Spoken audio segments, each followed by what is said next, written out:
Welcome to Command and Control, a podcast series about military command and the control measures used to orchestrate combat engagements and wars.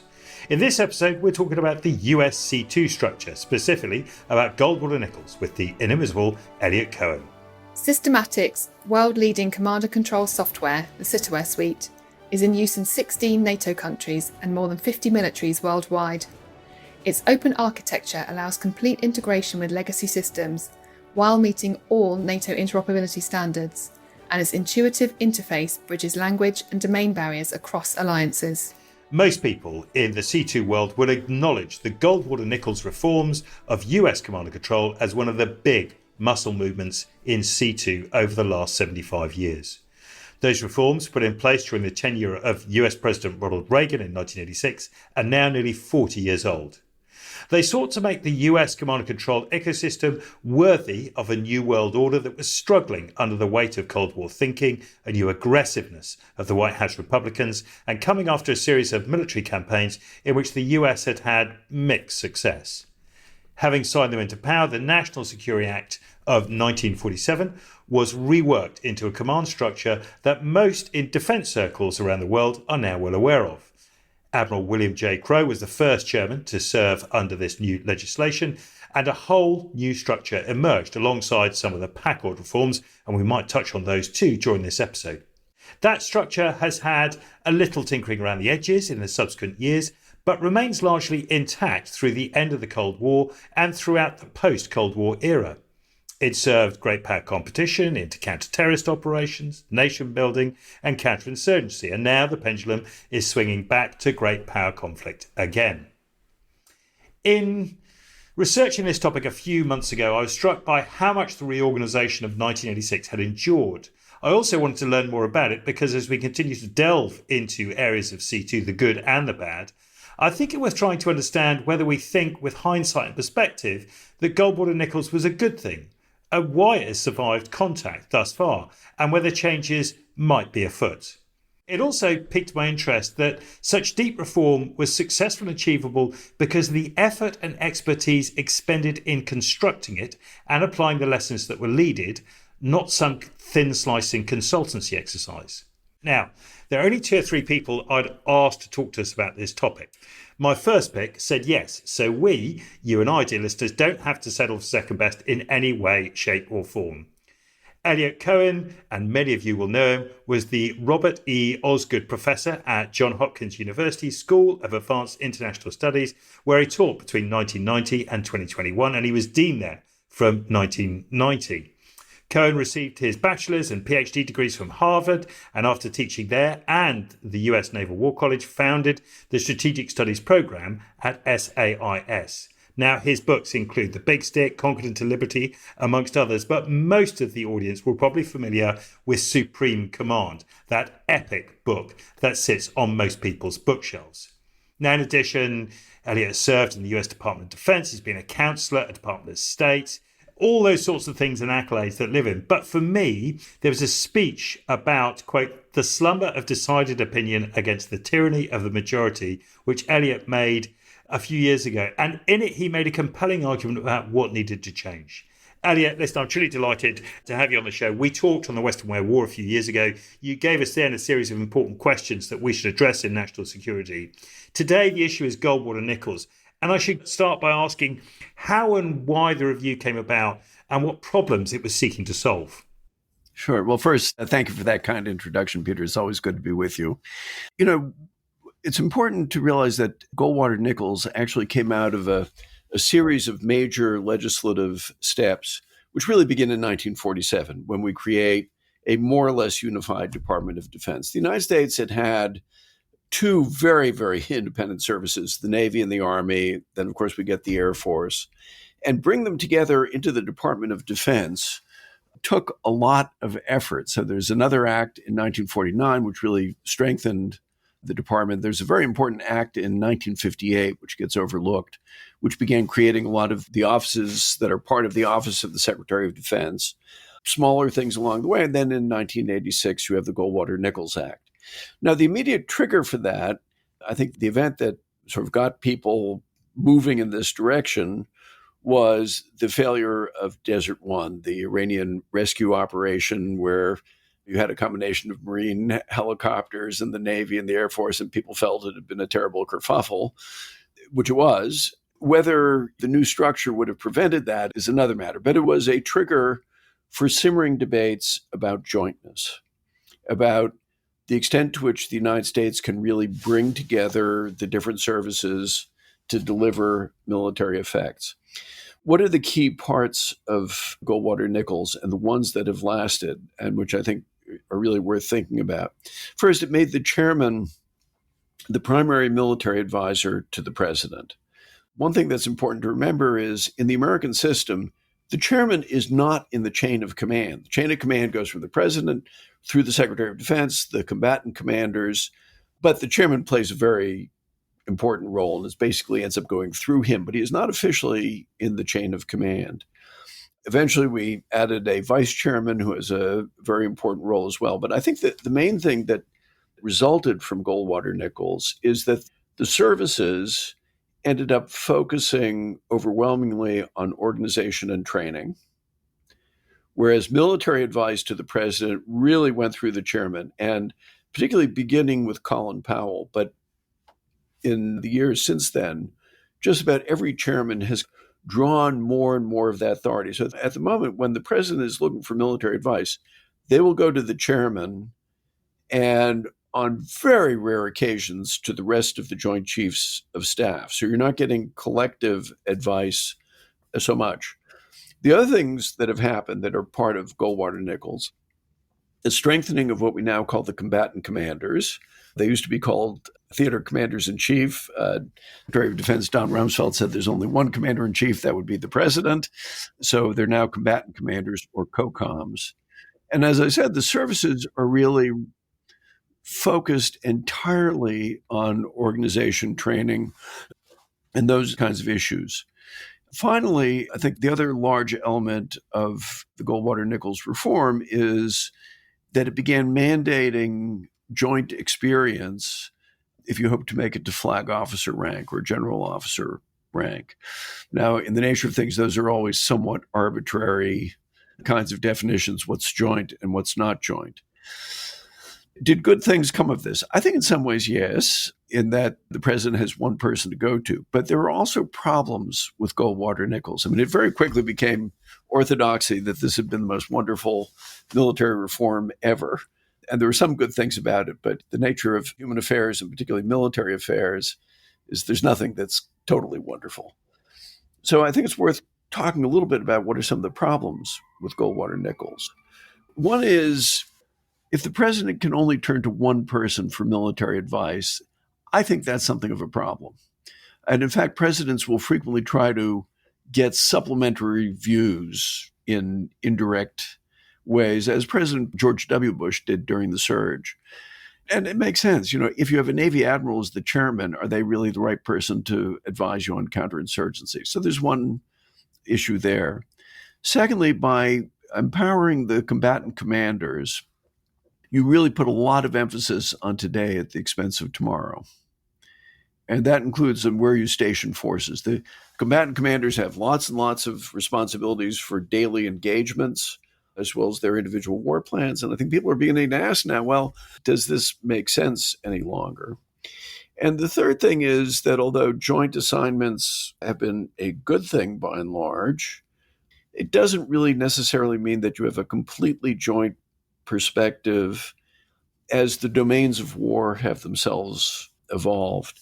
And so I think with it perhaps a different kind of administration, I would say the time would be ripe for rethinking a number of these elements. We can unpack each of those as you wish. Yeah, and I'd like to start by that first one, which I think lots of us find really interesting, is this idea that the chairman is the one person who has contact with the sort of supreme authority to say, here is the advice of a million people, the myriad of views distilled into my prism for giving it to you. It's an interesting way of doing it. And I know that COCOMs themselves and individual commanders have written memoirs in their frustration about their inability to talk to the president directly and express their own views. There's got to be a better way to harbour various views and put them through. Lots of this is just putting responsibility on the chairman to be exceedingly honest and non-partisan in the way he preaches and briefs and instructs and gives advice. But the reality is that there's got to be a better way of doing this, right? Well, perhaps, although I think a lot of this really rests on the president. I think any executive, including I was a dean for a number of years, which is an infinitely more modest position. But I think anybody who's in an executive position very quickly figures out you need to reach out for different views and you need to actively search for them. They will not come marching in your door. Some presidents like dissenting views. They want to hear from various perspectives. Others much prefer to get consensus recommendations. And if you prefer consensus recommendations, then having it all in a single individual makes sense. In some ways, what's happened is the United States is kind of in line with the practice of most countries which have a chief of defense staff. And indeed, you can argue that ours is still a little bit more decentralized than that. But I think it depends on civilian leadership. I do think the chairmen themselves, not always, or I should say to varying degrees, understand that they should be representing different constituencies, different points of view to the president. And, it's a little bit like the assistant to the president for national security affairs.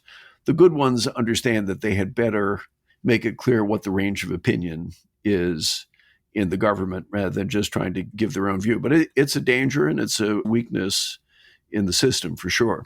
I think one of the interesting things for Europeans who come at the idea of Goldwater Nichols, COCOMs and all the rest of that is the scrutiny that Congress has over the single service chiefs. The chairman is one thing, answer the president, but actually the individual chiefs sit in front of Congress and have to give their views and opinions as well. So Congress almost get a wider exposure to individual service challenges, tasks, particularly about the today, the tomorrow part, than the president himself. Yeah, and that's built into the Constitution.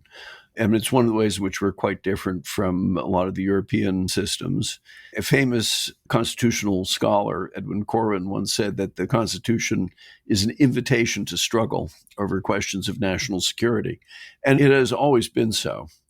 And there's a lot to be said for it. The difficulty that it poses for particularly the service chiefs, but the COCOMs, and for that matter, the chairman themselves are frequently on the hot seat in Congress, is when the administration has one view of reality and what is needed, and the chairman or the service chief has a different view, and they can't lie.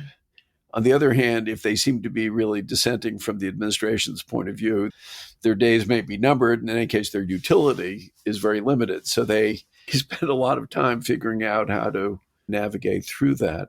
A lot also of what we see here is, I think, a reflection of America's strategic circumstances. As I said, we have three major services plus another very important one, the Marine Corps, and of course now we have Space Command, which have basically been co-equal. In most countries, the norm is that there's the senior service. In the UK, it used to be the Royal Navy. In Germany, it's going to be the Army. That's not really the case in the United States. The services are much more powerful entities down to the current day. So even things like War College education, whereas, say, in the UK, you have the Royal Defense College. In the United States, you have National War College, but you also have the Army War College, the Navy War College, the Air Force War College, the Marines have a War College. I dare say the Space Force at some point will want their own War College. And on the one hand, it's all duplicative. There's probably some sort of argument to be made for that level of diversity. I'm not entirely sure, but some people would certainly make that case. And there are always going to be tensions, right? Part of the feature of civil military, political military relations is there's got to be tension. This can't be a seamless, perfect stream that just flows. This is going to be a dynamic, difficult, challenging set of discussions that we had. And if it wasn't, then we should be worried. Well, and you can go even further than that. There is an argument to be made that inter-service competition can be very healthy in some cases. So if, for example, if you look at the history of nuclear weapons, the competition between the Air Force and the Navy in the 50s and early 60s, I think in retrospect, people would say is healthy. You ended up with the ICBM force and you ended up with sea-launched ballistic missiles. It's because the two services were competing for the same mission. And I think to the extent that you can kind of intelligently play the services off against each other, there's something to be said for it. The challenge that I think we have now is, first, the number of domains in which war occurs has expanded. I'm thinking particularly of space and cyberspace. So you have these really new environments in which war takes part. And even with the existing domains, they're blurring into each other more and more. So, the fact is that land-based forces can really deliver naval effects from great distances. When you look at the Ukrainians, been able to defeat the Black Sea fleet without much of a navy. Well, the same thing is definitely true here. You think about what land-launched cruise missiles can do to ships at sea, or conversely, what a destroyer with a bunch of launch cells can do to land targets. So I think what's happening is that a lot of the edges are getting blurrier and blurrier. And I think the next big question for people who are going to be thinking about further changes, is there now a case for really getting much more focused on joint operational art in a way that we really have not been, which would mean a better joint military educational system and something that would look more like a joint general staff. That the joint staff is not a general staff in the classical sense. And here again, I think American history is really important. At the time of Goldwater Nichols, and it's even in the legislation, if you go read the legislation, which I would recommend people do, there's a line there saying, we're not creating the German general staff. This is really a throwback to what we thought the First World War was about. We don't want to have a general staff because that'll turn us kind of militaristic and all that. But you may need something more like that. It may need not to be an entirely military staff. Another thing that's very distinctive about our system is you have a strong, or potentially you can have a strong Office of the Secretary of Defense and a strong joint staff. I remember when I worked in the Pentagon briefly in 1991, I was in the Office of the Secretary of Defense. I was a fairly senior director in the policy planning staff. I had to get a special pass to get into the Joint Staff's office spaces, which was ludicrous. But that sort of thing still happens. And probably that needs to be fixed in some way. So I want to come back to possibly what would be a good iteration of this in the future. But before that, I did want to touch on something that people don't bring up as much as I think they should, which is the critique I think you fairly leveled, which is about the optimization of forces and budgetary spending on action today rather than preparing for the fight tomorrow. You've seen the focus on technology is all about delivering for the fight now. It's about readiness to deliver forces to COCOMs now. It's about burning hull readiness, airframe hours, tube hours now and having them available now to the COCOMs. And that comes at the price of forces and availability in the longer term, which is where we get to problems in lots of potential China and Russia scenarios, in which case US forces don't have the readiness in 3 years' time that they have now. This trade-off is really difficult, but it primarily comes from the power of the president wanting to do stuff right now and the military being the tool they can go to. It's about a focus on utilization rather than utility. It's to some extent a reflection of America's geopolitical circumstances over the last 80 years, where we are globally deployed, where we're the global superpower. For better or for worse, we care about everything that's going on. There's a lot to be said for forward presence and readiness for today's fight. The problem is that that's come at the expense, for example, of mobilization. I mean, we have reserve forces, but do we have the reserve industrial capacity that we need? Absolutely not. Part of the problem here is if you go to the chief of staff of the Army and say, with this amount of money, we can build several shadow factories to manufacture 155 rounds or man pads or some other kind of weapon system, or we can give you 2 additional brigade combat teams. I guarantee you they will say 2 brigade combat teams. And so there's not a willingness to invest in the kind of deeper mobilizational capabilities that you need. I think it's also, and this is particularly true with the Navy, it means that you're forward deploying a lot of people a lot of the time. On the one hand, that's good for experience, but it means you don't have the kind of situation that you did at the beginning of World War II, where you had a massive naval power on the West Coast, a massive naval power on the East Coast, and you could deploy it forward as made sense. So I think that's something that we're really going to have to reconsider. And there's a third piece of this, which is, for the first time really since the end of the Cold War, we do have to think about the potential of global conflict, particularly with China and an array of enemies. Our war games tend to be very limited in the scope of time they look at: week, 2 weeks, 3 weeks, 4 weeks maybe. But if there's one thing we've learned in a variety of ways, is wars go on a lot longer than you think.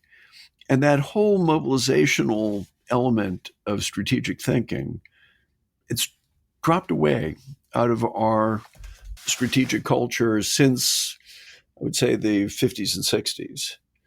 And Goldwater Nichols hasn't had anything to say about that. And in some ways, you might even say it's made it somewhat worse.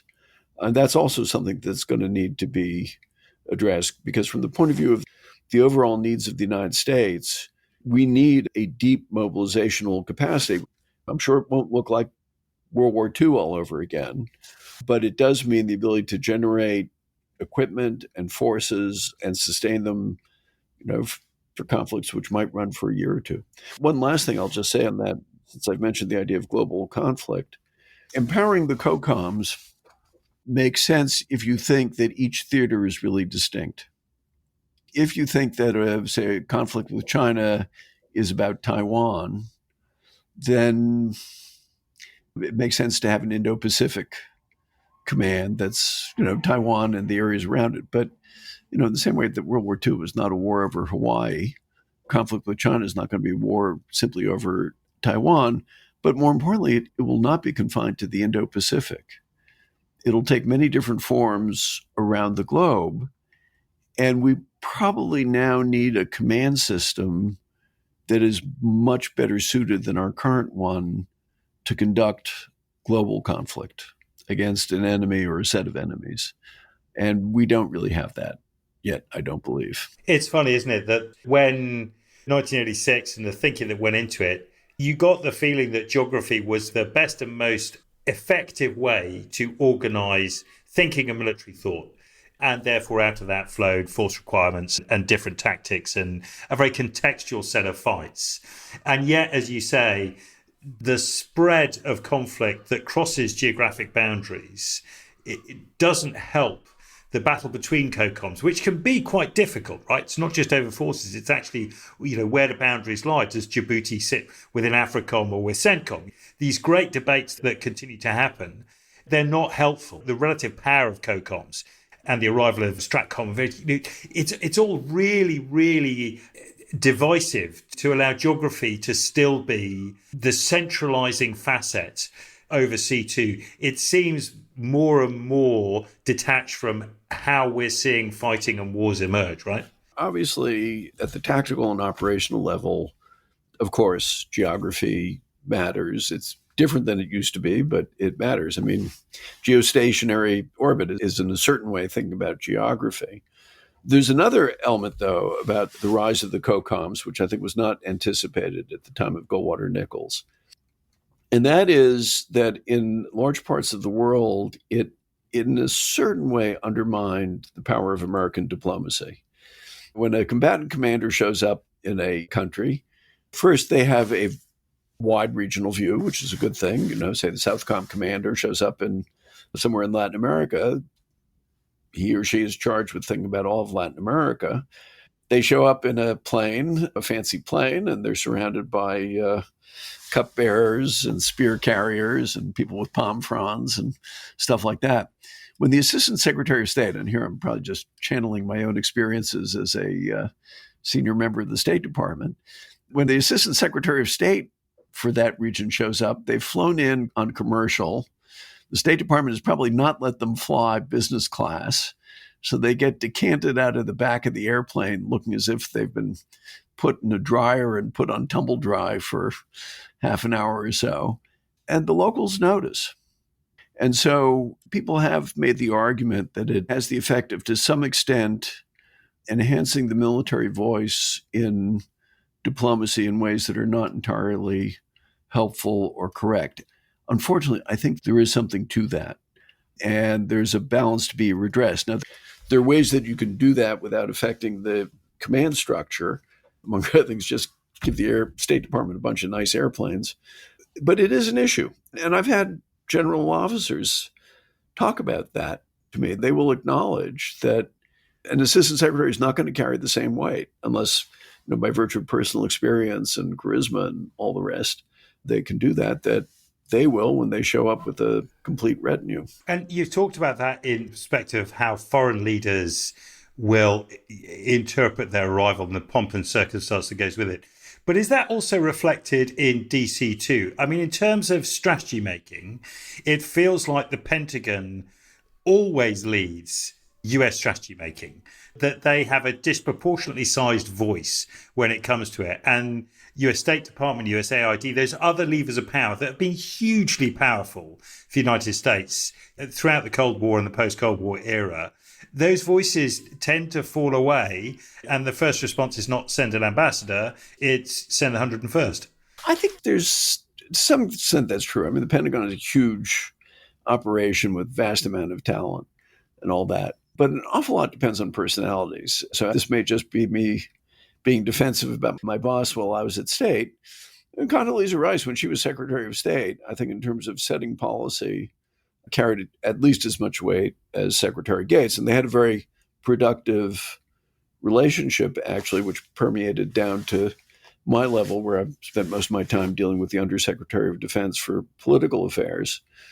What is peculiar about our system, and not always productive, is you can be at a meeting of the Deputies Committee, which is, we operate with a set of nested committees. The Deputies Committee are either undersecretary level or deputy secretary level folks who are basically putting together the final options to go to the cabinet or the principals and then the president. Well, you do have representation both from the Joint Chiefs of Staff and from the Office of the Secretary of Defense at those meetings. So you might have the J5, head of plans, and the Undersecretary of Defense for Policy showing up at the same meeting. And if the Secretary of Defense hasn't made it clear who's in charge, or if they haven't hammered out where they are, you may be hearing different things from those two organizations, and it's baffling to everybody else. Now, let me just stipulate, when I was there, because Gates was an extremely effective Secretary of Defense, that was not the case. The last thing I'll just say is I just want to revert to the fact that it is so much personalities. It comes down to a bunch of guys and gals sitting around a table and talking. And the level of mutual respect, mutual understanding, shared values, to some extent shared experiences, shared outlooks, that really shapes a lot of what goes into making the big decisions. And you get that. I mean, I remember talking to both Molly Dempsey and Jim Mattis, both of whom were huge advocates in fighting for states' budget, almost more than their own on occasion, because they saw the importance of it. And it's noticeable where that relationship exists and they do push for that, and those that don't. So if we've got a sort of big set of, headlines, mobilization, global war, future national approach to war, strategy making across the state, the inadequacies of geography as a dividing or as a defining characteristic in how you break up C2 structures. It feels like that there is something more than tinkering around the edges that now needs to happen to the core of US C2. Do you think there's an appetite for that in DC at the moment? Are the people looking at it with the degree of rigor that Goldwater and Nichols did? No. That's my short answer. I think, first, this is a very distracting administration, to put it gently. There are a lot of things that they do every day which cause people to go off in different directions. To be brutal about it, I don't think the Secretary of Defense has an interest in this kind of thing, and I don't think he's equipped by background or preparation for it. Needless to say, the bureaucracy, and particularly the military bureaucracy, is comfortable with the way things are. Who likes change when you get down to it? And unfortunately, we no longer have the kind of congressional heavyweights who are absolutely critical to Goldwater Nichols. There's Goldwater and there's Nichols. It was bipartisan. By the way, that's an issue too. But, you no longer have people like Senator Sam Nunn of Georgia, a conservative Democrat, a Republican like somebody I knew quite well, John McCain, who could reach across the aisle. From the House of Representatives, Congressman Ike Skelton, who was absolutely a force to be reckoned with, particularly when it came to joint military education, and who cared deeply about it and was deeply knowledgeable. We're missing some of the congressional leadership that we need. There's some good people. I don't want to dismiss that, but they don't carry the same amount of weight. And although in both the House and the Senate, the Armed Services Committees are among the most bipartisan, that's still a pretty low bar, given the way Washington works these days. So what I hate to say, but I think is unfortunately true, it'll take some failure to make people say that this is just not acceptable. Much like Goldwater Nichols, the causes behind it in the first place. Yeah, I mean that. Desert One was, people lost their lives. So, a bad thing, very bad thing. But it was not a major defeat of the United States. And what it did is it was just that tipping moment where that was one more thing that caused people to say, okay, we got to do something differently here. I regret to say we may need something else. But on the upside, President Trump is the great disruptor, right? Maybe he will take this as one of his ideas and his legacies. He is a great disruptor. I think we can all agree on that. He's not an organization man. The problem with this is you need somebody who has thought about the management of large organizations, who is sensitive to second and third order consequences that may be hard to foresee. It's an organizational design kind of problem. And whatever President Trump's gifts may be, I don't think that's one of them. Eliot, thank you so much for your time. Huge pleasure to have you on the show for me and the audience to talk about Goldwater Nichols and perhaps what follows. We really appreciate you sparing us the time. I enjoyed it. The show is sponsored by Systematic. Systematic. Join your partners and allies already using our cutting-edge C4 ISR sit-aware suite. We hope you enjoyed the show as well as telling your friends and colleagues about it. Please do hit the like or subscribe buttons. The episode is produced by AureliusThinking.com as a show for the Waiver Room, the home of intellectual curiosity and challenging thinking for military professionals everywhere. Thanks for listening.